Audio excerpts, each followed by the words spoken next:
Merry meet, Annie here, and welcome back to Tarot Together.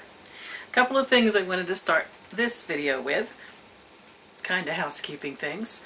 First thing is I've had questions from some of you wondering why all these kind of introductory bits and pieces videos, and when do we actually start studying a card? Oh, for those of you who are already into your studies of the tarot, please know that when I decided how I would outline and present the information for this series, I had a bunch of people who had asked me for the series who were new to or had very little experience with the tarot. So kind of going over all those basic things and leading up to the study of the tarot, it provides an opportunity for those of you who have experience, especially if you have different experiences or thoughts than I do, to comment here or on the Facebook group to help those who are new to this wonderful journey through the tarot. The other question I've had in the last couple of videos, the timestamp on these videos will be the altar that you see behind me. And a couple of you had said, I really want to know what's behind you. So I'm going to duck down a little bit over here so you can see what's behind me. It is my Ostara to Beltane altar. Not much changes on my seasonal altars until I decide, probably for midsummer, to change the papers that line the inside of it to something bright. But for now, still staying with the turquoise that I lined it with a month or so back. Oh, farther back than that, I suppose. The only thing that really changes for Ostara is the addition of a hair and an Ostara egg. It was a gift, that egg, from a friend. That's what you see behind me. And that print, which unfortunately in this room, which is a very small room, we live in a mobile home, the light comes in here, bounces off the glass on that, so you always see it rather fuzzy. If you're interested in more information on it, I did a video when I first did this altar cabinet that talks about that stag picture. So, now, on to the topic of this video, which is choosing a tarot deck. Now, as with all the videos, my thoughts on it and your thoughts in addition are extremely welcome. And they are an important part of the discussion, not only so I can learn more, but so that we can share a wider view with those who watch these videos. And a reminder, the comments are a great place to enter the discussion, and the Facebook group is very active, sneaking up on a couple of hundred people at this point. Choosing a tarot deck. That can be really interesting. Now first, the one we're going to work with in this series is the Rider-Waite. So know that your deck may have been inspired by it, even though it looks very different. But that is the deck that is chosen for this, because it's the deck I work with the most and the one I learned on. It's also with conflicting opinions, the deck most used in the world today. I gotta say, every time I've been someplace that someone's offering readings, it's been from the Rider-Waite. But there are also people who say some of the more popular contemporary decks are moving into that territory. But choosing a deck for ourselves. The first thing that someone new to tarot will ask, they have read someplace or many places that our first deck should be a gift. Mine wasn't. No harm done. They also read that we shouldn't buy a used tarot deck. I bought one deck used. No harm done. So with a lot of things, what it comes down to is you feel your first deck should be gifted to you, well, then find somebody to give you a deck. And if you feel that using a deck that has been used before by someone else somehow brings energies that are unwelcome to you, don't get a used deck. Some of us are faced with the reality of finances, and if we don't have a gifted deck, a used deck is the only way we can get our hands on a deck for ourselves. So while you may see something emphatically stated in a book that it must be a gift and it cannot be used, you'll find another book or website that will tell you, Max Nix. Doesn't matter. It only matters if you think it matters. So you want to consider your own thoughts on this. How to pick the actual deck itself. Some things to keep in mind. The images are very important. If you can't look at an image on your deck when you draw that card and have something come back to your memory, have it trigger a response, it means you didn't have an emotional connection to it, then that deck's not for you. We're very lucky in that we can explore a lot of decks in detail on the internet. If we, for instance, want to compare decks one to the other, and we know we like a particular card, it's fascinating then to Google that card and see how it's interpreted in so many different decks. And then one will just seem like, I got it, that just looks powerful and meaningful to me, and I connect with the head and with the heart. Then check other images within that deck and see if the same resonation happens.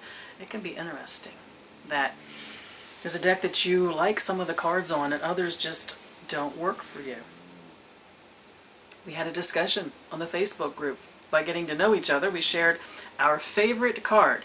It didn't mean our favorite card in the sense of which card it was, but our favorite from the cards we'd seen where the artwork just spoke to us extremely powerfully. We had a lot of people sharing a lot of wonderful, introducing us to a lot of decks, cards they liked the best. And then I asked people to share a card they just didn't like. And I didn't mean by that, oh, I don't like this card or that card, meaning the meaning, the traditional meaning of it, but the artwork was what I was getting at. Because I love the Marielle Tarot, but the Hierophant card in that deck totally creeps me out. And we discovered on our sharing a lot of situations even where the deck in general was liked and appreciated, but there was a card or two in it that just didn't resonate. We have to be careful. Is it not resonating because we don't want to listen to it, we don't like its message? Or is it truly that the art doesn't resonate with us? So the art's extremely important, not just the design of it and what it triggers, but perhaps if it's a pleasing deck for us to feel at ease with, we become one with our deck. So it should feel like it's an extension of us.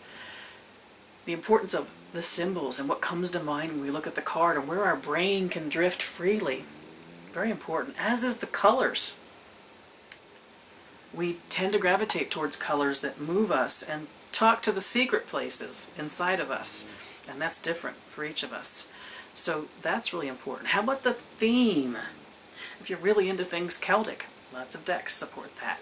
If you're into fantasy, or you're into steampunk, or Kemetic studies, or certain esoteric studies like the Kabbalah or the Golden Dawn, there are theme decks for just about anything. A lot of those theme decks will connect very closely to the Rider-Waite because they're clones of that. The cards are meant to hold a similar, if not the same, meaning. I tend to relate to every deck that's a Rider-Waite clone because the card has a certain resonance to me no matter what deck I see it in. The Shadowscapes deck, an example of that for me. Looking at it, it doesn't always seem to have a lot in common with its matching card in the Rider-Waite, but the energy and the feeling is there and the same. So what we're interested in, whether it's curiosity, our study of history or mythology, our spiritual or meditational practice, if there's a theme in that, we can probably find a deck that matches to it. Finding a deck that is pretty might not have its place in reading the tarot, but it might have its place as a collector's piece, as something you put on your meditation space or your altar for inspiration, for the feeling that it brings you. But when we search for tarot to work with, we want a whole bunch of triggers to happen when we look at a card. If that doesn't happen, if we look at a card and it has a singular meaning, one-dimensional, It means one particular thing to us. It limits a single card drawing of that. It's kind of like, okay, and applying that card to situations. It doesn't give us the facets and the possibilities. And it becomes even more tricky when we put it in a draw with other cards or in a spread, because if it has only one-dimensional meaning to us, it limits how I can connect to other things. So we might want to, if you want to really become involved in and learn the tarot and open ourselves up to its possibilities, be sure that we've connected to cards that just don't mean every time you pick that card it means one thing and one thing only. The images should trigger us to journey in our reading. We might want to consider, it's very important, this particular thing, with two solid camps, and the very few that don't belong to one or the other. Do you like borders on your card? Or do you like the art to extend to the full sides of the card? Might not seem like a big thing until you're faced with an image. Those who like the art to go to the very edges of their card, first thing is they get more art. That's a good thing. And also, the edges of that card bleed into the wider possibilities of the card. When you put it next to another card, they touch. There's not a boundary defined around the outside. And then again, those of us, and I'm in the camp, that prefer borders on our card, feel drawn in to a card.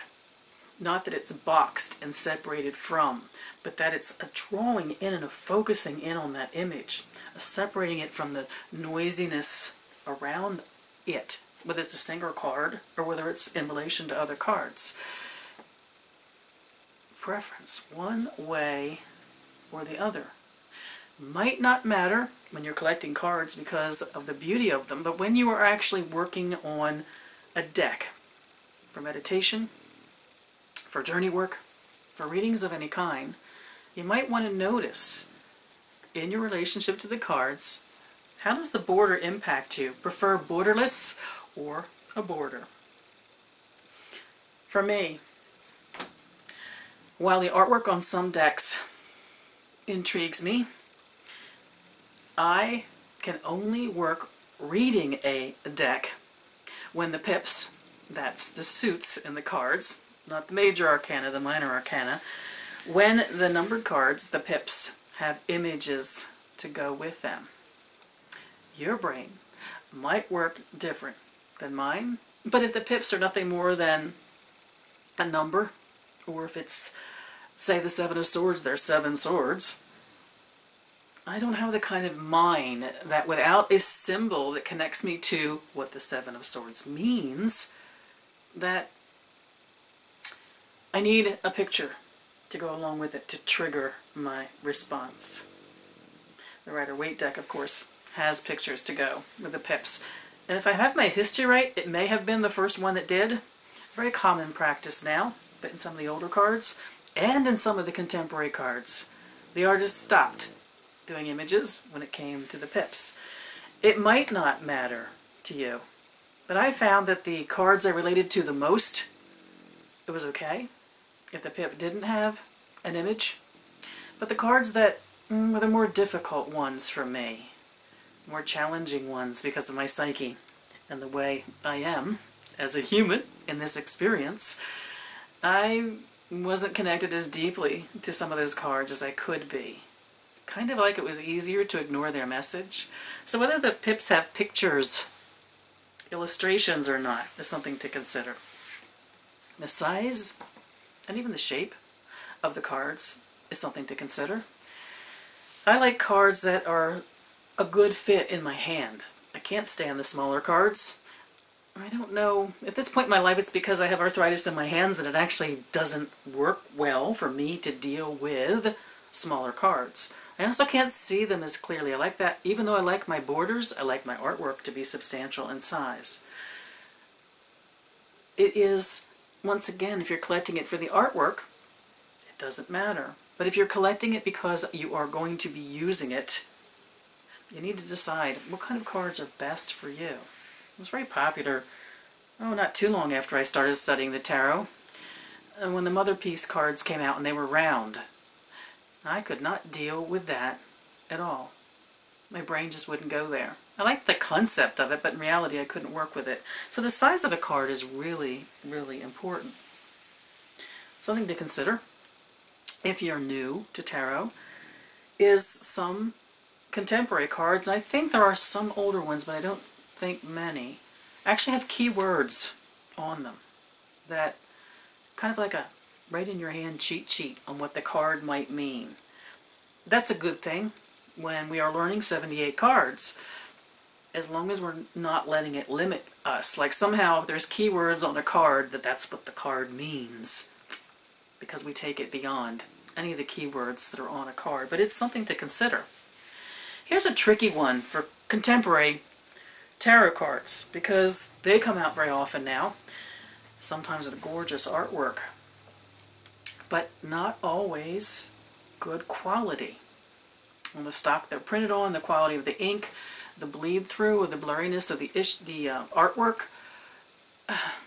Again, if you're not using them daily, you can consider that differently than if it's a deck you're going to be using in hand constantly.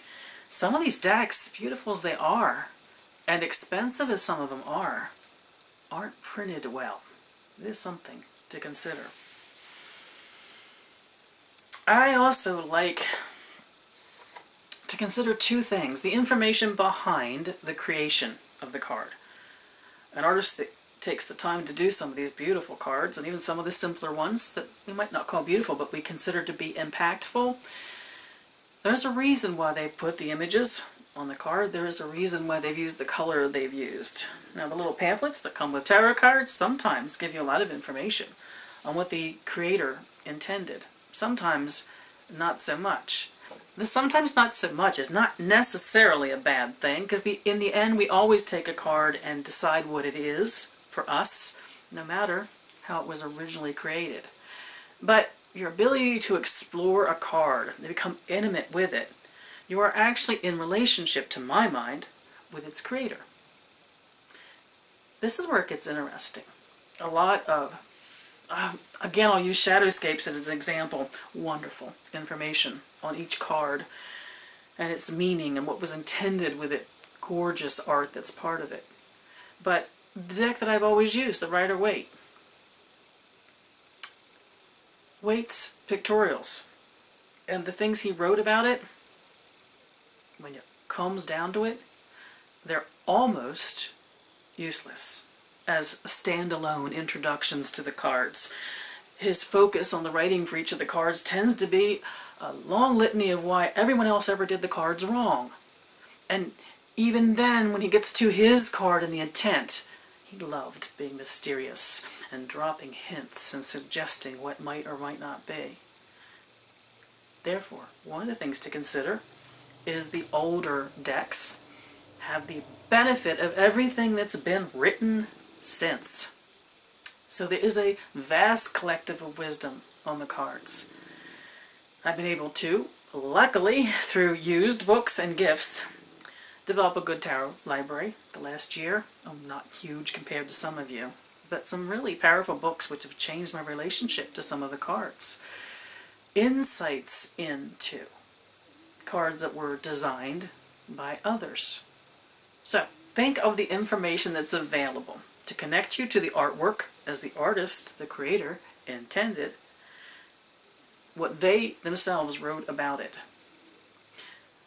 You will find, if the pamphlet that comes with your tarot deck is vague, more than likely a lot of those cards are going to be vague for you too, because what intent was put into the cards if they couldn't even bother to capture it?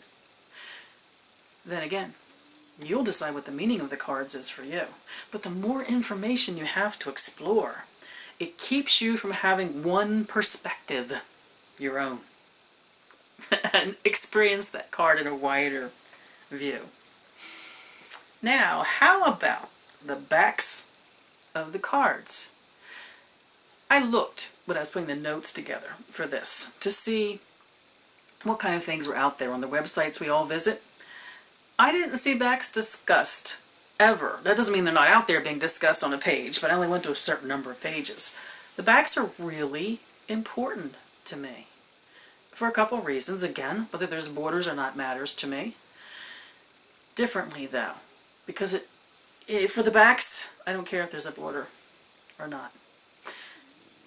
And we're looking at the back of those cards so often.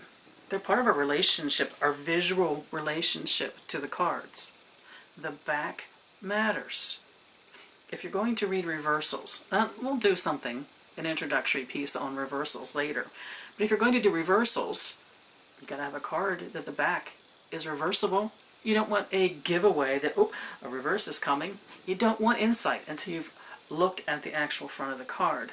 Backs can be a very important part of the card, and I think something we need to consider when we look at the artwork of a card.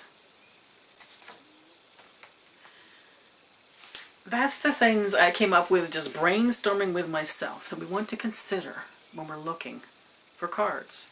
There's probably an entire set of criteria when we're collecting for the beauty of cards and when we're collecting for the way the cards are going to be used in our hand. Actually, wear and tear on the card. Our next video in this series is going to be on cleansing and cleaning, which is not just the energetic cleansing of cards, but the physical care and cleaning of cards. It's important to consider how the cards are going to be used, and then we apply certain criteria then to our purchase of them. One last thing about purchasing cards. A lot of the superstitions about handling cards you're going to find aren't part of my relationship to the cards. They'll especially come up in that next video on cleansing. However, we learn as we go along what matters to us. I have to keep a set of cards, the Rider-Waite, for my personal use. It's a very intimate spiritual tool. I have quite a relationship with it. If I were going to compare it, I would compare it to the power of, and she's right behind me, my crystal ball, Sophia. It's something intimate and personal. I don't want anybody else to see that particular deck. I certainly don't want anybody else touching that particular deck. So, I have a separate deck for working for others and with others. Sometimes we need 2 copies of our favorite deck, the one we work with the most. If the concerns that I have are concerns that you share, it doesn't bother you who touches your cards, you don't have that kind of relationship to them, it doesn't matter. But the last thing I want to mention when it comes to choosing a deck is thinking about how many copies of a deck we might want to have at hand. As always, your comments below and on the Facebook group are very welcome. This topic, choosing a deck, how has it been for you? Successes and failures? How does the deck feel in your hand? What energy do you get from it according to its art and its symbolism? How do you decide, with the countless, endless offerings of beautiful tarot decks available today, what deck or decks is for you? I look forward to your input on this. As always, the link to the Facebook groups at the end of this video and below. Mary Part.